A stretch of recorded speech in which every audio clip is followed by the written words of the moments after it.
Dehado raw ang Pilipinas kung ang ating gobyerno lang ang magdedeklara na isang marine sanctuary ang Panatag Shoal. Ayon sa isang eksperto, makikinabang dito ang China na ngayon bantay sarado pa rin sa mga nagpapatrolyang barko ng Pilipinas sa Panatag. At nakatutok si Maki Pulido. Hindi na nga hinaharang ng mga Chinese ang mga Pinoy na mangingisda sa Scarborough Shoal, pero tila walang balak ang China na mawalan ng kontrol. Sa pinakabagong video ng Philippine Coast Guard na kuha noong Biyernes, makikitang bantay sarado ng Chinese Coast Guard ang mga nagpapatrolyang barko ng Philippine Coast Guard sa Panatag o Scarborough Shoal. Kami nagpo-broadcast kami na this is Philippine Coast Guard na nagpapatrol sa EEZ, ganoon din sila. This is Chinese Coast Guard, we are on patrol also we are in patrol in our discharge territory. Ibig sabihin talaga nun na yung position ng China is really not changed, no? We expected that. Talagang i-maintain nila yung presence nila doon. And in a way, parang hindi rin nila binibigyan ng konting palugit yung Coast Guard natin.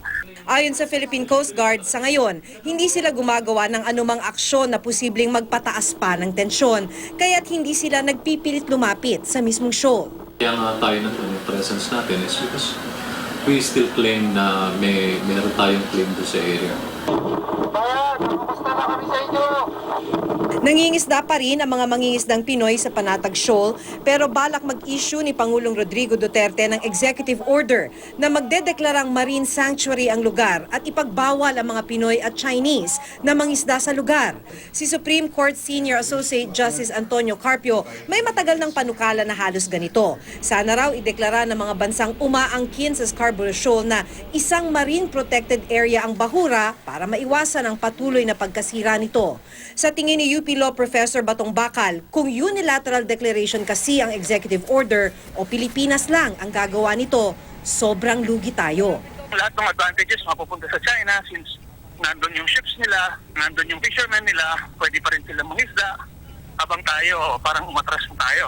Kaya para kay Professor Batong Bakal, mahalagang pag-usapan pa rin ng Pilipinas at China ang desisyon ng arbitral tribunal. Sa ngayon kasi, kontrolado pa rin ng China ang mga teritoryong ayon sa tribunal ay karagatan ng Pilipinas. Kung mananahimik daw ang Pilipinas, parang pinamigay na natin ang ating teritoryo. Maki Pulido, nakatutok, 24 oras.